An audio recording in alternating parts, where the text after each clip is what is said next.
glad that you are here. We're going to start a study in the book of Exodus this evening. There's nothing says Christmas like Exodus. I don't know. I know it's a strange time to start a new book study, but I think you will enjoy this and benefit from the study. When we pray for us before we begin. Thank you, Lord. We just want to thank you for your word, for the salvation that we enjoy, for the ability to come together freely, to meditate on your word, to pray to you as a group, to really express how much we love you, how much we love one another, how much we want to serve you and obey you and worship you with our lives, with many things that you've given to us.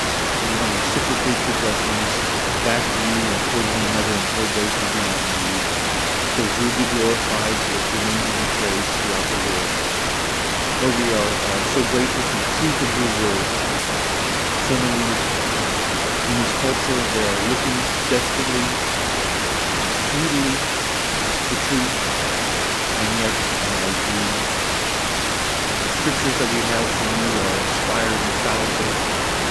We cling to them and recognize the wisdom of your word and your expectations for us, how we can live, how we can serve you. And we pray that as we study your word, that you would help us to become more like you, that you would help us to have the boldness to make a difference in society and the context in which we find ourselves. So that you, once again, can do for us.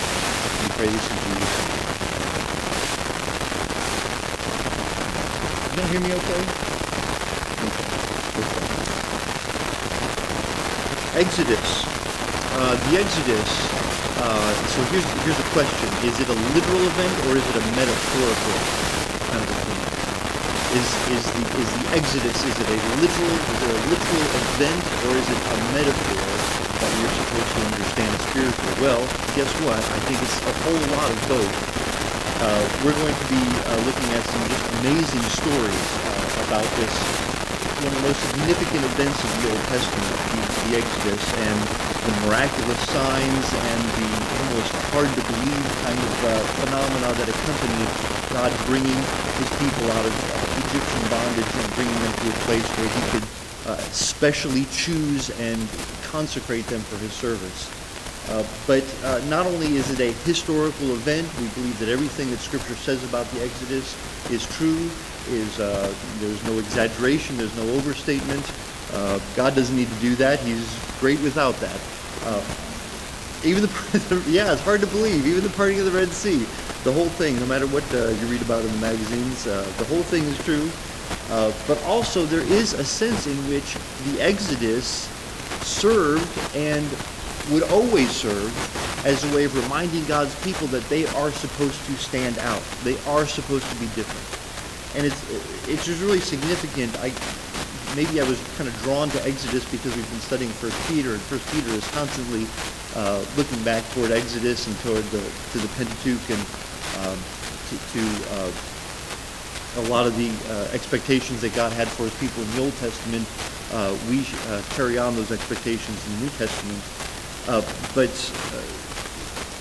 just as I've been studying the Exodus, the book and the event, just to recognize how there is a significant spiritual expectation on us as well, that we are to be different. We are to not abandon the culture, not go and hide in monasteries or something like that, but we are to be distinct and be different and to stand out. Even while we swim in this culture, even though we interact with people in this culture, we are to stand out. And I feel like God has been hitting me with that from 1 Peter and also hitting me with that as I've been studying Exodus. This is a key act of redemption in the Old Testament, which defined the Old Testament community for the duration of the Old Testament. So throughout this entire period, God is constantly pointing back to remember when I brought you out of Egypt. And not only did I redeem you, but I redeemed you so that you could serve me. And they could never get away from that expectation. That redemption through the Exodus put them in a place of a special relationship with God and also special expectations that they had. So Exodus demonstrates some of the mechanisms in the Old Testament for sanctification, and it also demonstrates the extent to which God wanted his Old Testament community to be different. They wear different things. They behave a different way. They have a different calendar. Their whole culture is a unique, revealed, distinct kind of a culture. That's how important sanctification is to God. And he wanted them to be different. And he takes that separation from pagan influences very seriously. He calls us to stand out. So obviously most of you probably have read Exodus before. You know a lot of the stories. What I want to do is go through, some sections we'll go through a little more carefully, some sections we'll kind of go through a little more quickly. But go through some of these stories and really understand what is the theology that springs up from the text. Not a theology that we impose on the stories, or that we say, well, this must mean this because it says something else elsewhere. But what are these stories? What is the meaning that we can understand from these stories, from the text itself? And how does this inform what we understand about God and what we understand about what God expects of us? So that's the kind of the basic kind of overview. Let me give you some just basic information. I suspect you're already familiar with a lot of this, but let me just go through some of these basics. And we're mainly going to kind of cover these basics and some timeline sort of stuff, but we will get into chapter 1 hopefully in a little bit. So Exodus covers about 80 years from Moses' birth to the first Exodus, from Moses' birth to the time when he was about 40. He was raised as an Egyptian prince, basically. And then when he's about the age of 40, he receives his first Exodus. He exits the land of Egypt, and he makes a life for himself apart from his people. And he is apart from them for 40 years. And then he is obviously called back at the age of about 80. He's called back to be the leader that leads them out of the whole group out of the land of Exodus for their first Exodus, and actually his second departure from Egypt.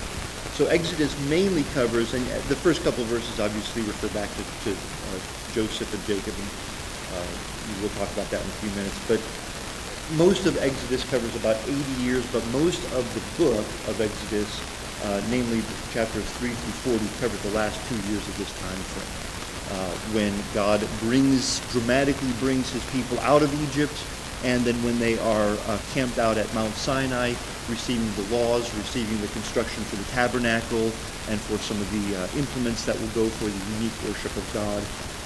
That all takes up about the last third of the chapters in the book of Exodus. Key chapters include the Passover in Exodus 12 and the giving of the Ten Commandments in Exodus 20. And what's significant about these two chapters especially is they really epitomize what the book of Exodus is about. There is redemption and there is expectation. There's redemption. God has redeemed them out, not by their own works, but of their compliance with the provision that he has made for them to be saved. And then there is consecration. Now, I looked at a book that a little book that I use before I do a book study. It's got a little survey of each of the books of the Bible, and it said that the theme of Exodus was redemption, and that is true to a certain extent. And yet the real focus of redemption, of being brought out of Egypt, the whole process of leaving Egypt really is done by Exodus chapter 15. So by the end of the first third of the book, you're done with the redemption part. The last 2/3 of the book is what happens after redemption. Consecration for divine service. So when this book that I was looking through, when it says, well, the theme of Exodus is redemption, I think it's missing an important component, and I think it's missing a component that we often miss. Where we say, hey, I'm saved, great, now, things are wonderful, and I'm going to heaven, and I don't have to go to hell, and everything's wonderful. But we're missing the fact, often, we're so kind of selfish in the way we look at salvation. All we can see is the fact that we've been redeemed, and we miss the fact that we are actually redeemed for the sake of being consecrated to the unique service of the Lord. So really the first third of the book of Exodus is about redemption, physical and spiritual redemption, The last two-thirds are really about what happens after redemption, consecration for service to the Lord. Does that make sense? And that to me that's a bit of an eye-opener. That was a good reminder that as believers in the Lord Jesus Christ, we now have an obligation as well as a privilege to serve Him. We don't earn our salvation, we don't maintain our salvation by service, but we do have a wonderful, rich privilege of serving God and of being consecrated uniquely to Him. Purpose. Oh, well, purpose, here we go. Purpose of Exodus is basically to demonstrate God's continued faithfulness to the unconditional covenant promises made to Abraham in Genesis 12 and 15, namely to make his descendants a great nation. So one of the things that Abraham had been promised by God, remember Abraham's kind of getting up there in age, and God comes to him and says, guess what, I'm going to make a great nation out of you. And Abraham is not even sure if... Anyway, so Exodus is fulfilling one of the key components of those Abrahamic promises, namely to make a great nation out of Abraham. And this is basically what we're going to see. We see even in chapter 1, we see the people of God multiplying and doing what God promised He would do with them. So you see, first He allows them to grow. I kind of have to scrunch those little words up there. So you have growth. The first couple of chapters, you see their growth. He allows them to grow into a large nation within an Egyptian incubator. I remember very distinctly when I was in first grade, and our teacher brought in an actual incubator. Now this was like chicken wire and wood and a heat lamp. Now that seemed like really fancy technology to me at the time. I was really impressed by it. But then we had the little eggs and the chicks and the whole thing. You put them in there, and that was my first experience with an incubator. And ever since then, I've always thought about Exodus, what God is doing with His people in the land of Egypt. He's kind of put them in a little incubator where they can grow in a, from a human standpoint at least, in a socio-political safe environment. They can grow, they can multiply until they are ready to be brought out on their own as an independent nation for the Lord. So I always thought about Egypt as kind of like a little bit of an incubator for God's people during this time frame. But think about what an incubator does. It's hot. It's uncomfortable. I would not want myself to be in an incubator. I would not want you to be in an incubator. It's hot and uncomfortable. And yet, it is a place for optimal growth. It is a place where, whether you put something in there, like you want to encourage a fungus to grow, they have incubators for those kinds of things. It is warm and unpleasant, and yet it is a place where growth happens. And that's somewhat what is going on in these first couple chapters of Exodus. We see that God has put them in a difficult situation, and yet they grow through that difficult situation. Okay? Pharaoh wants to stamp out the growth. Pharaoh wants to eradicate the growth of God's people, and the more he pushes, the more they grow. The more pressure that is put on them, the more they grow. And there again, I think there's a very important spiritual lesson for us from that idea, from that story, that we certainly see taught more explicitly in other places, that the testing of our faith produces a more pure, a more genuine faith. And sometimes it is those times of persecution that causes the greatest growth for the church. Incubator growth during this time period. And then we have redemption. He redeems them out of Egypt so that they could be distinct in their faith, in their culture, and in their mindset. It was not enough to just push them out of Egypt physically. Okay, it's not just leaving Egypt. We physically left the land of Egypt. They had to leave Egypt mentally as well, culturally, religiously, spiritually as well. And that's why God creates for them a law, a culture, an activity, a set of activities that reminds them and points them back to Him. Not to the pagan deities, not to all the fun things that they could do in Egypt, with all its opulence and everything else, but a unique culture that draws them closer to him. So there's a redemption and a separation from Egypt, both literally and spiritually. And then he consecrated them again for unique global service to himself. You read Genesis 12, verses 1 through 3, the Abrahamic covenant. This is not just about what God is going to do with the Jews. This is a global covenant. This is a covenant that has to do with all the nations. All the nations who bless you will be blessed. Those who curse you will be cursed. And we have seen that throughout history, that reality come to pass. God is not just dealing with a little area, a little region of the world, one guy, a little group of people. He has a global scope in mind. And he has consecrated them for a global purpose. I don't want to spend a lot of time on this, but I do want to give you a little bit of a sense of the time frame here.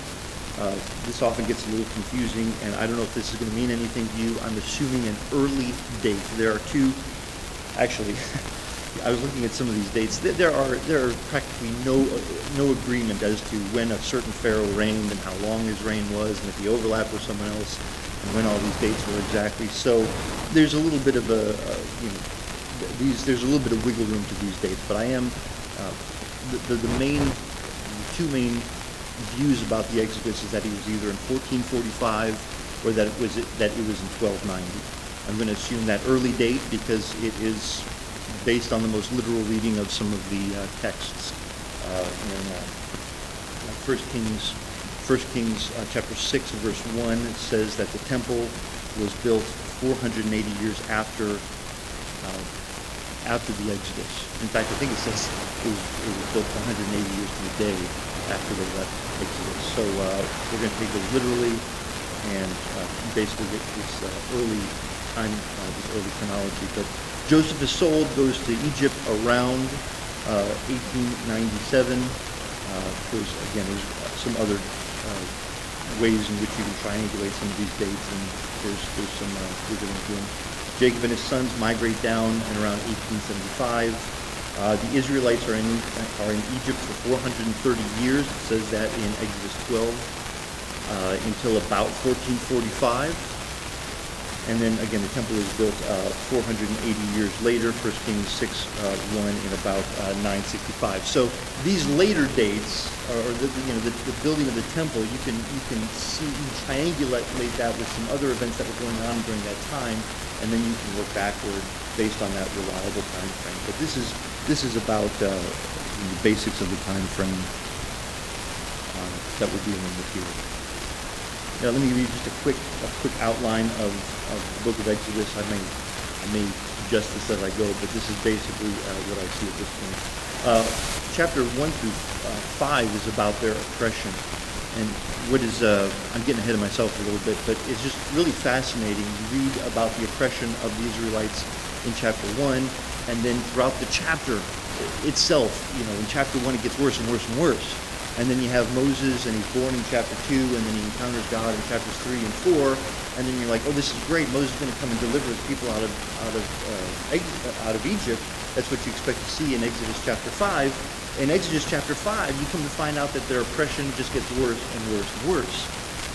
And you kind of think, man, how bad is this going to get before God delivers his people? Well, you know what? It gets pretty bad before God delivers his people. That is just a common theme throughout Scripture. Sometimes it gets really, really bad. The oppression gets horrible before God intervenes to deliver his people.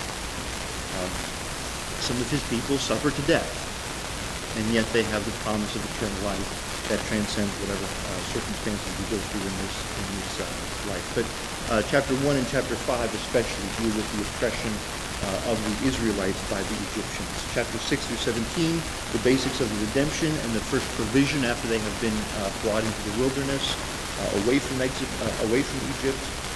18 through 24, these are some of the basic legal, ethical, moral expectation that God lays on his people. And he is wanting them to agree to these, and then to, you have basically in sections of Exodus, we have this in Deuteronomy also, a kind of a suzerainty vassal treaty sort of a format, where you have a powerful lord namely the Lord, who agrees to a special relationship with a group of people to protect them, to provide for them in exchange for their worship, their honoring of him, and in this case with God, obviously, worship of him to be a special people for him. So you see in some of these texts, you see that God is using conventional formats that were used of that time in terms of treaties between nations, a stronger nation and a weaker nation. How much more significant is the use of those when it is between God and the people who is just redeemed.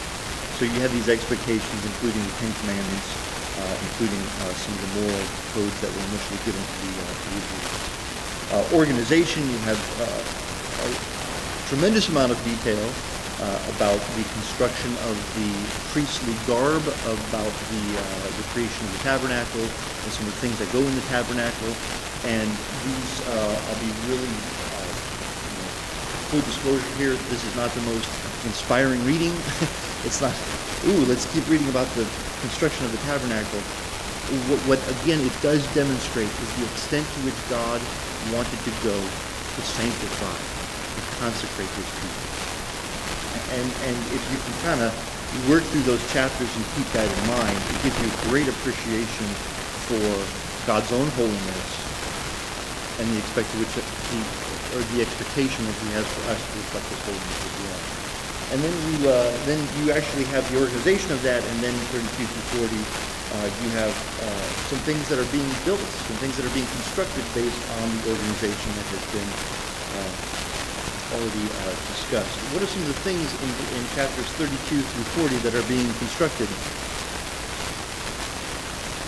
Tabernacle, implements for worship, a golden calf. There's a lot of things being built here during these chapters. Some very consistent with what God had planned for his people. Some not so much. There are always hitches in the process of sanctification. There is always failure because we are fallen, sinful people. And yet there is provision for forgiveness on the other side of that failure with a God who is as gracious and merciful as our God is. So that's the basics there before we kind of get into an overview of chapter 1 itself. Any questions so far? Want to make sure, or anything you want to contribute about the book of Exodus? Okay. Well, let me just talk for a couple minutes here, and then we will get into reading parts of Exodus 1. Just to give you a summary of the tension that is being built. Exodus 1 is about building a bridge from the end of Genesis to the beginning of Exodus, kind of updating you on the story, helping us to kind of orient us to a new phase of where God's people are 430 years after they enter Egypt. We often say you gotta get them lost before you get them saved. That's kind of what's going on in Exodus chapter 1. When you're in Genesis 50, okay, they're in the land of Goshen and everything is going well. They have apparently been accepted by the rulers of Egypt. Joseph is number 2 in the land, and things are going pretty well.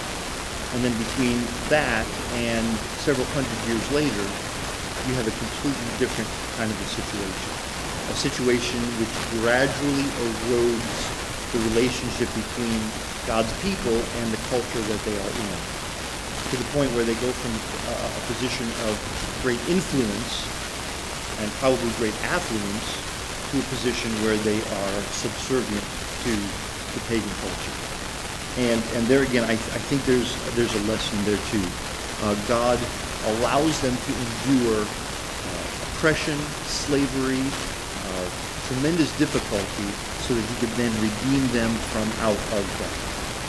He allows them to be lost, or at least be in a position where they need his deliverance, so that he can strongly deliver them. So the first chapter of Exodus begins to demonstrate the oppression that the Israelites endured from Egypt, from which they needed to be redeemed. Again, that oppression only gets worse. It just keeps going down. Just when you think, maybe it's going to get better, maybe there's going to be an uptick here, it just keeps getting worse before it gets better. Yes, sir. Ramses II, that's one of the reasons why people like a later um, Exodus date, around 1290, because Ramses II was a huge builder, but by conventional literal dating, he would be, a century and a half after the Exodus. In fact, I'll mention a couple of, in a couple minutes here, I'll mention a couple of the pharaohs that the Exodus probably took place under. But that's one of a few reasons why people like to move the Exodus under Ramses II, because he was a big builder. All these guys are huge builders. I mean, they are just, this is what they do. There's sand and there's the Nile. There's nothing else to do but build. So they use the slave force to build basically monuments of self-deification. So it's not just some of those guys that you hear the most about, like Ramses II and others. There's most of these guys who are able to at least be in a period where they're not fighting with either within or without. They do a lot of building projects. So,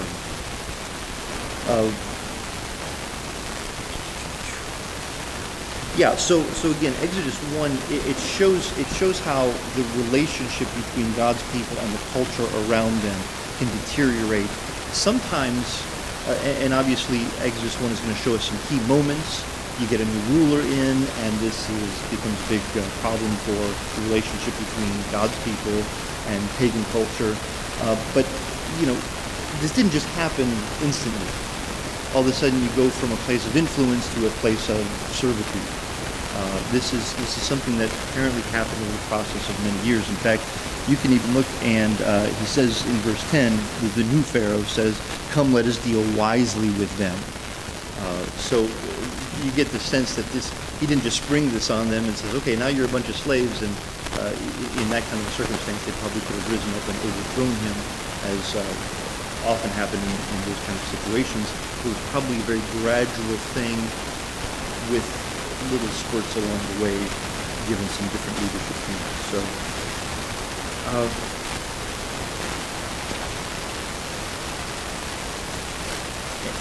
and again, I can't help kind of jumping into some application here. It just got me thinking that is the way it always is between God's people and culture. But sometimes there's a great revival, as there has been in our country in different times, different locations. But you can count on there being sometimes imperceptible erosion of morality, of relationship between God's people and the culture that they find themselves in.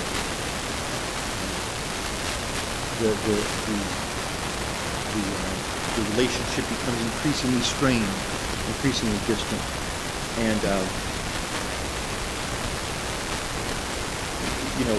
I think what has struck some of us so recently, after all the political stuff, is kind of the sense that maybe some of our views, politically, religiously, spiritually, or whatnot, are not as representative in this culture as perhaps we thought they were. And we sit here and say, well, maybe we're a little more foreigners to this land than we thought we were. No matter who won or lost, there seems to be an indication that common sense, Judeo-Christian principles are being rejected more and more. And I think that's what some of us have kind of tried to grapple with the reality of that based on recent cultural events. And it kind of makes us think this is a time where, like the people at that time did, to stand up for our principles. Now, what's significant about Exodus 1 is we have a little incident at the end of Exodus 1 where you have two women who go against very standard cultural norms. Okay?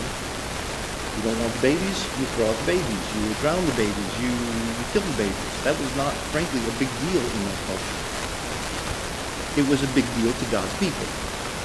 And they, to their own peril, stand up on theological moral principles against accepted cultural norms. And because they do that, they are blessed by God for the stands that they take. So what you're seeing already at the beginning of Exodus 1 is the fact that God does expect his people to be different, not just to be culturally acceptable, but to be radically different. Let me just go ahead and start reading.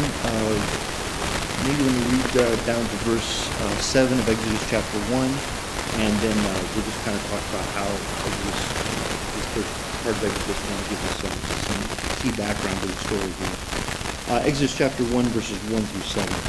Now these are the names of the sons of Israel who came to Egypt with Jacob. They came each one with his household: Reuben, Simeon, Levi, and Judah, Issachar, Zebulun, and Benjamin, Dan and Naphtali, Gad and Asher.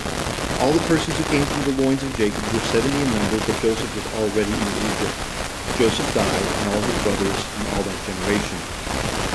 But the sons of Israel were fruitful, and increased greatly, and multiplied, and became exceedingly mighty, so that the land was filled with them. Okay, so I just, some of these things we're going to spend more time looking at, what they mean theologically, and what are some of the implications on the story. Some things we're just going to kind of breeze through, but the book starts with the word now. It's just a transition. There has been one part of the story in Genesis, the first couple of chapters of Genesis focused on 4 primal events, but most of the bulk of the book of Genesis focuses on 4 primary people. You have Abraham, Isaac, Jacob, and then Joseph. So this word now at the beginning of Exodus kind of signals we're moving away from this kind of focus on just what these individuals are doing to now a broader group of people, namely the nation of God, and certainly the nation of Israel and God's people. And certainly there will be focus on Moses and Moses' mother and some of these other people that figure in the story. But now it has become a national thing. I think that's what that now kind of helps us to understand the transition from a more individual kind of an understanding as we follow some of these individuals in Genesis to now there's a national implications for what God is doing for these people. So these first few verses are going to explain also, this now also shows us another transition. How did we go from, such a favorable position at the end of Genesis to now we're in slavery? Okay. Again, these things don't happen just overnight. It's a slow, gradual decline. So yes, sir.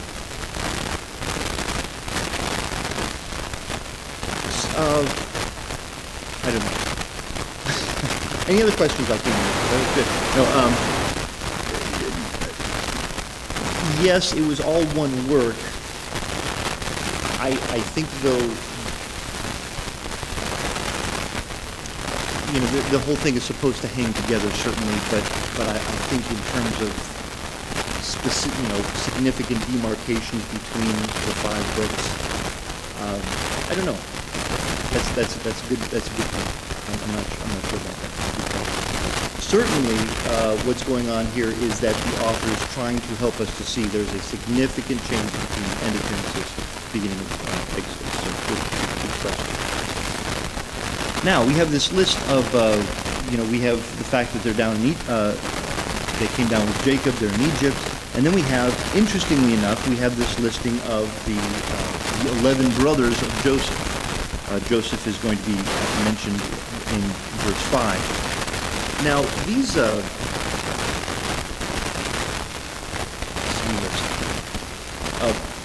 interestingly enough, the brothers are not listed in birth order. They're listed in rank, because again, from this point forward, these names are no longer going to be names of individuals, they're going to be names of tribes. And in fact, this is the way the Old Testament is going to use these names for the rest of the Old Testament. These names are going to be names of groups of people, not just names of individuals. Both the virtues and vices of these individuals are in some cases set aside, and we focus now on these groups of people. However, in light of that, they are listed in what I'm calling rank, and I don't want to use words like legitimate and illegitimate, but frankly, Jacob had 2 wives, and the wives had two maids, and this is how the children are listed. So in verses 2 and 3, you have the 6 sons of Leah. Okay. Leah was his first wife, and then you have one son by Rachel, namely Benjamin, and then verse 4 lists the 2 children born to Bilhah, which is Rachel's name. In fact, you notice it's really capturing what the Hebrew says when it's in verse 4 when it says Dan and Naphtali, and then there's a comma, Gad and Asher.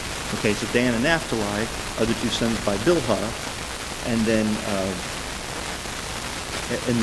Gad and Asher are the 2 sons of Zilpah, Leah's mother. And you probably recall all the drama that's going on here. I guess it's probably Genesis 35, 36 or so, where they're basically trading Jacob back and forth so that they could have more kids. And God even uses some of the ruses and deceptions that go on during this time to begin to do what he promised Abraham, namely to make a great nation. Keep in mind, Abraham has one legitimate heir. Isaac has 2 sons, one of which is the legitimate heir of the blessing of the promise, and now you have 12. And it's okay. Now we can see the trajectory of this group of people becoming indeed the great nation that God had promised them to be. I might be digging into this a little bit too much, but I couldn't just leave it at this. I got to thinking, if you look at the list of names, verse 2, Reuben, Simeon, Levi, Judah, Issachar, Zebulun, Benjamin, and then 4, Dan, Naphtali, Gad, and Asher. A lot of the Old Testament history is really focused on, and again, forgive me for saying legitimate or illegitimate, on the legitimate sons, the legitimate tribes, as it were. All of them are spiritually legitimate. I'm not trying to say that they're not, but a lot of the Old Testament focuses on some of these quote-unquote legitimate sons, especially Judah, Levi, Benjamin. Joseph was one of Rachel's sons, and then Joseph ends up being divided in the half-tribe of Manasseh and the half-tribe of Ephraim. In fact, Ephraim becomes so popular that the half-tribe, the grandson of Jacob, Ephraim becomes so prominent that by some of the later prophets, Ephraim, and I'm thinking especially of Hosea, Ephraim has become synonymous with Israel, because Ephraim had grown and prospered so much during this time. So a lot of what goes on in the Old Testament focuses on some of these more legitimate sons. And then I looked at the first quote-unquote illegitimate son, Dan, and Dan is always associated, that's not true, Dan is frequently associated with apostasy of some kind. And I'll let you look this up on your own. Leviticus 24, some of these very odd stories at the end of Judges 18, where the people of Dan, they still haven't settled down, and they basically take one of the rogue priests, and they set up their own cult. And the author of Judges is using this as a way of saying, listen, this is a time when God's people should have been conquering the land, spreading the glory of God, the blessings of God. What are they doing? Everyone is doing what is right in his own eyes.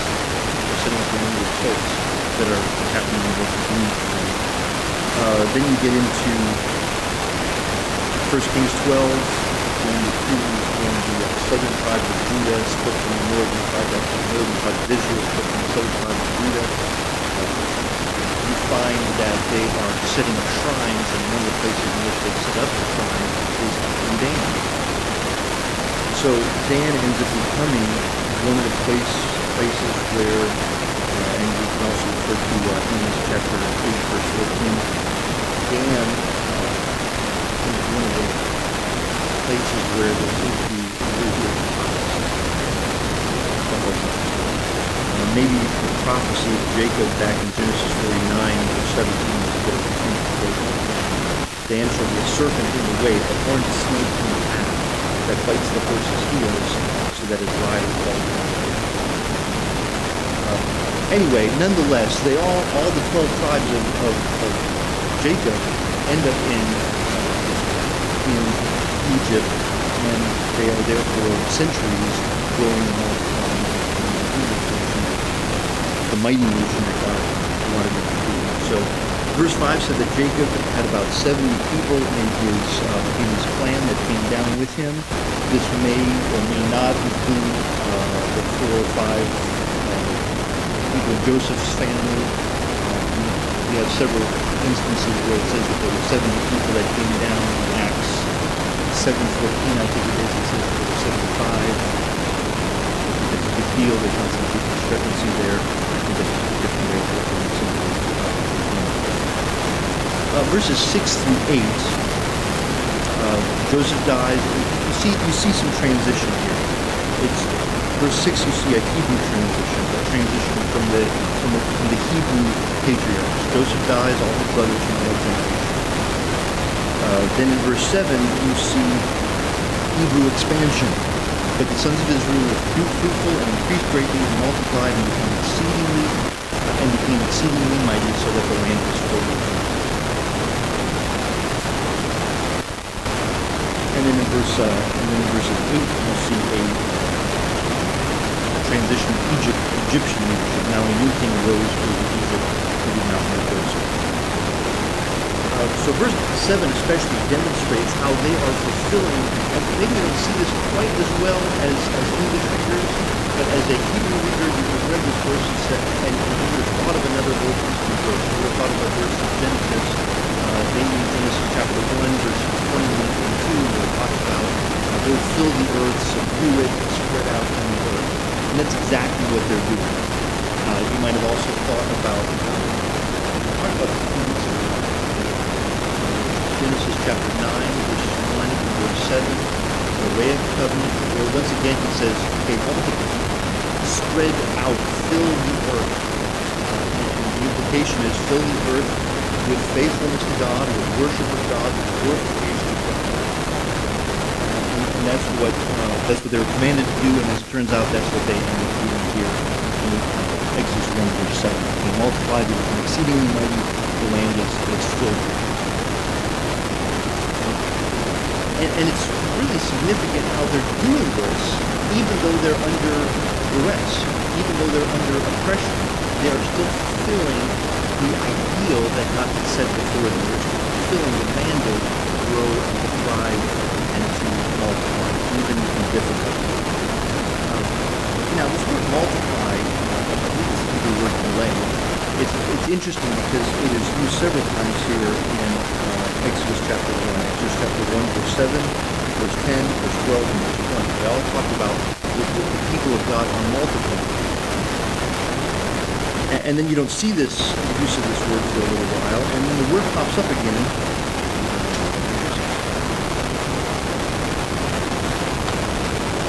But we'll get to it when we get to the passage. But the word delay, to multiply, pops up again when it talks about God multiplying his wonders among the Egyptians as a way of releasing people from bondage. So God's people multiply, God's wonders, God's glory multiplies simultaneously. And as I was reading about that, how God multiplies his wonders among his people, as they multiply, he multiplies his glory, his wonders, his. And the more they're oppressed, the more he multiplies his wonders. That's the amazing thing. There's a movement that I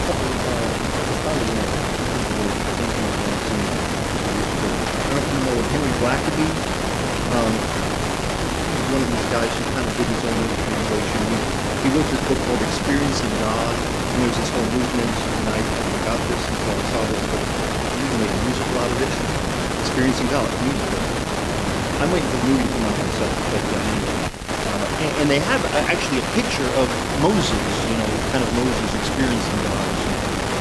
Now, one of the fundamental premises of this experiencing God movement is let's see where God is working, and then let's go there.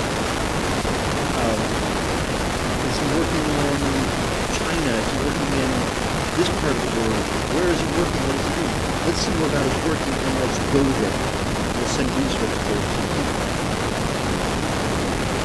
And it sounds really nice, but something about that has always bothered me. And I think it just kind of came together as I was studying this. God doesn't put his people somewhere and then go work somewhere else. Say, hey, come on over here, and then puts them here and then goes somewhere else. God works among his people. And I think instead of saying, where is God working, that's where we want to be, I think we should be saying, how can God work through us? How can God work through where I am right now?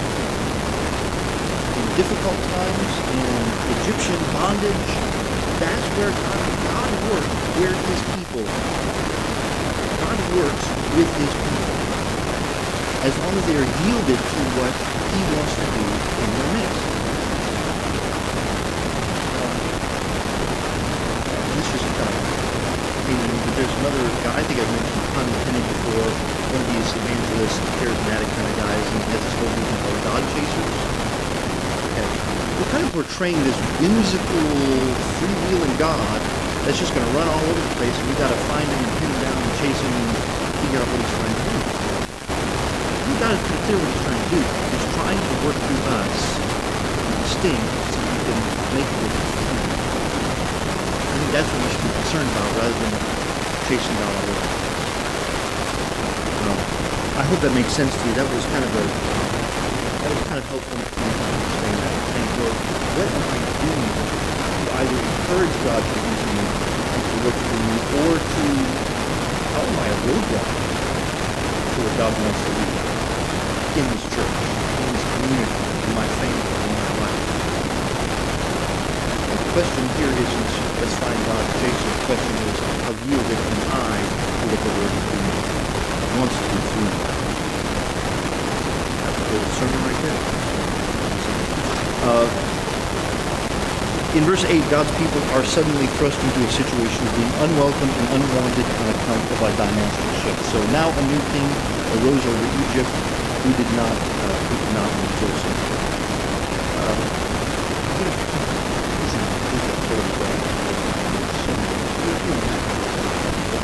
But I just wanted to kind of show you what basically kind of happened during this period. You have Joseph, you have the Middle Kingdom period, you have the Second Intermediate period, and then you have a New Kingdom period. Now Joseph comes in at the height of this Middle Kingdom period.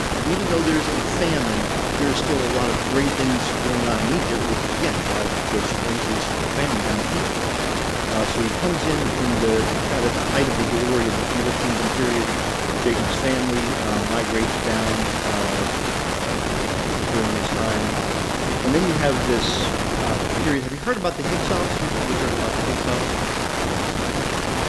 What happens at the end of the Middle Kingdom period, and this is actually very significant for the dynamics between, like we talked about before, the erosion between God's people and the culture.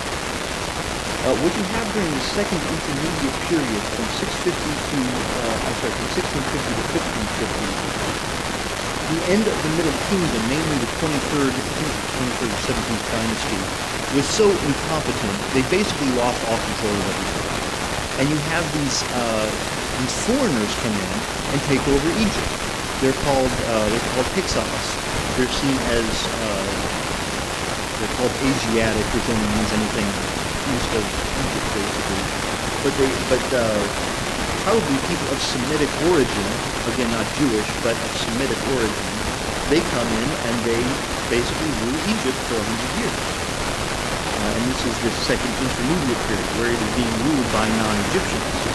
Now, eventually that crumbles and you have the New Kingdom period, and Egypt once again finds political stability. But what are the Egyptian rulers thinking now about foreigners? A little distrustful, especially from anybody that seems to have kind of some Eastern Semitic, Asiatic roots. So over the length of this time, from your Middle Kingdom period, your Intermediate period, to the New Kingdom period, you have deepening distrust. These people, they don't remember how God used Joseph to basically economically save Egypt and the surrounding region. They don't care about that. They don't care about Joseph and his God and his dreams and all these stories that we reveal in Genesis. They don't remember any of this stuff.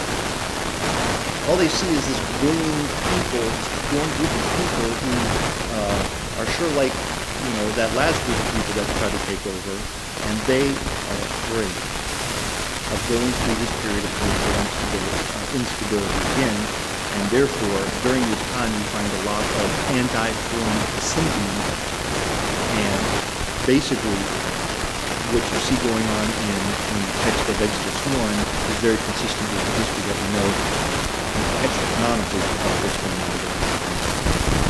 A new king arose over Egypt, really a new dynasty, a new dynastic period. They had no interest in Joseph, no interest in the God of the Israelites. They had a high level of distrust for any So I thought that was pretty fascinating. And something, about a couple of minutes. We don't always think about the amount of people that are represented between the generations from Joseph to Moses. There's 430 years going on. There's generations of people that are born into harsh Egyptian slavery for the second part of this period, probably the second half or the second two-thirds of this period. They're born into harsh Egyptian bondage. They die in harsh Egyptian bondage.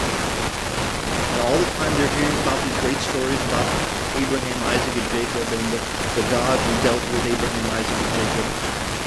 And yet they live their entire lives, whole generations, in bondage. They don't see the end game of what God is going to do. Obviously, the text doesn't spend a lot of time talking about those generations because God isn't working for them. But is there still faith there?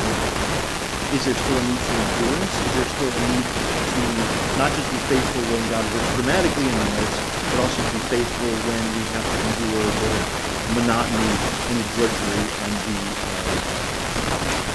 mundaneness of life?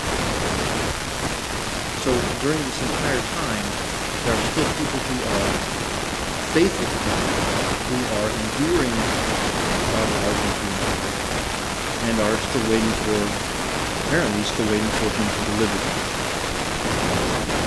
Why did he take 430 years? Why didn't he do this after 150 years? Well, we have no idea, but those are not the kind of questions we need to ask when we're in the middle of that drudgery. We just ask, how can I be more faithful to God? So entire generations of people pass not knowing if God is going to deliver them or if God is not going to deliver them. In that case, still have to let me do a couple more minutes. Oh, it's getting warm again. Is it just me? No? It's just it's all the hot air up here. Let me read verses 9 through 11, and then I think we'll probably stop soon after that. Verses 9 through 11. He, the new Pharaoh, said to his people, "Behold, the people of the sons of Israel are more and mightier than we. Come, let us deal wisely with them, or else they will multiply. And in the event of war, they will also join themselves to those who hate us and fight against us and depart from the land." So they appointed taskmasters over them to afflict them with hard labor. And they built for Pharaoh storage cities, Pithom and Ramses. Again, Ramses is not related to Ramses II. This is an earlier Ramses, or it was...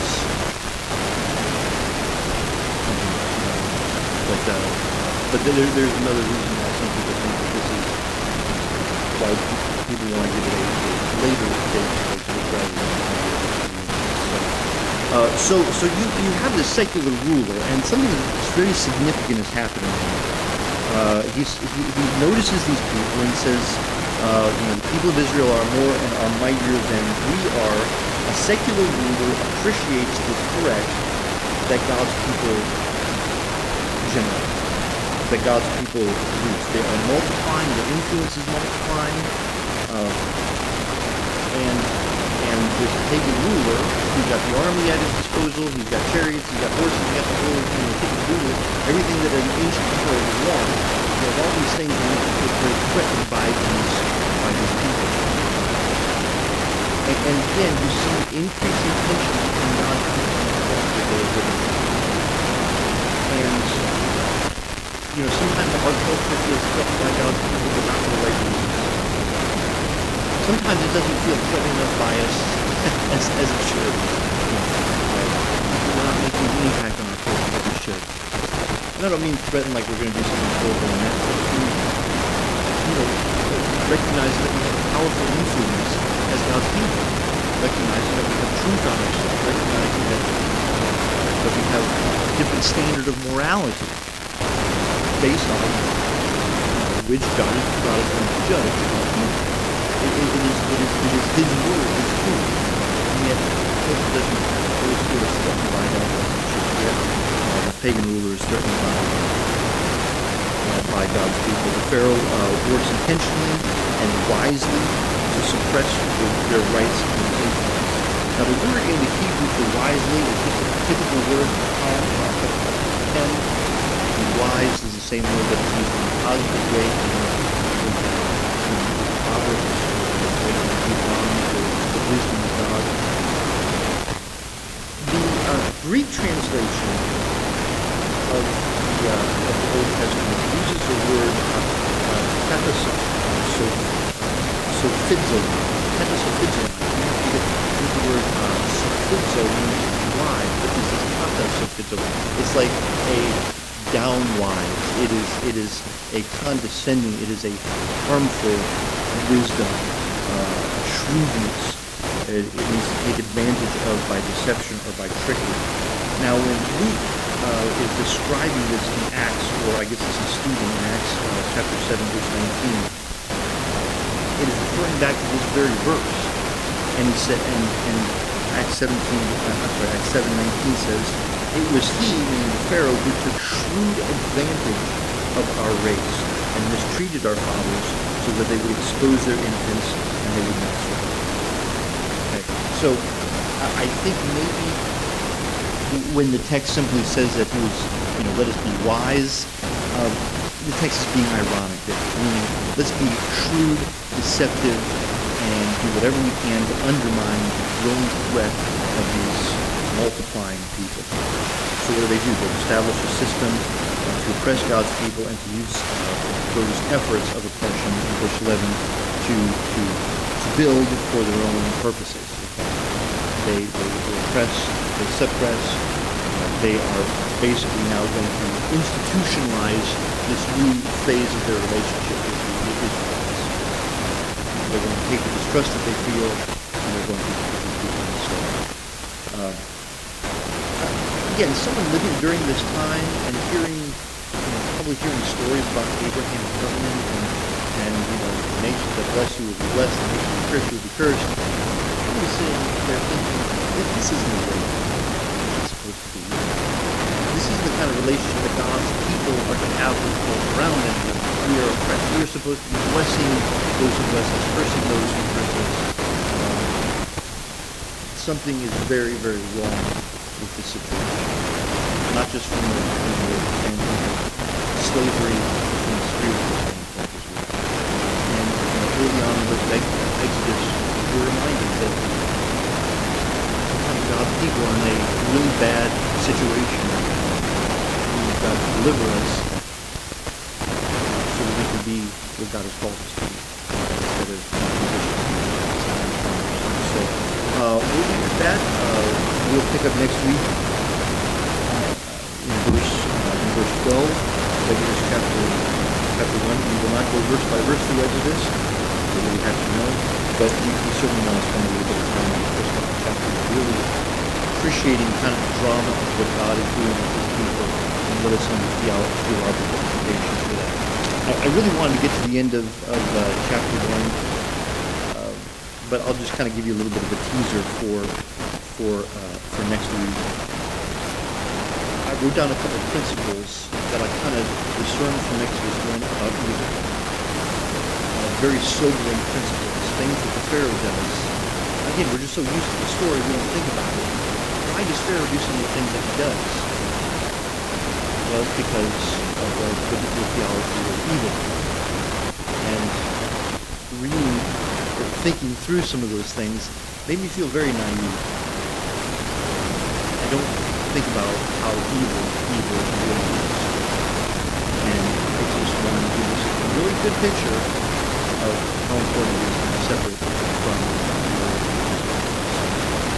Heavenly Father, thank you again for your word, for the delight of it, not just for the value of historical stories, but for the fact that use these stories help us to understand how you expect us to live. Help us to be distinct, help us to stand out, no matter what we go through.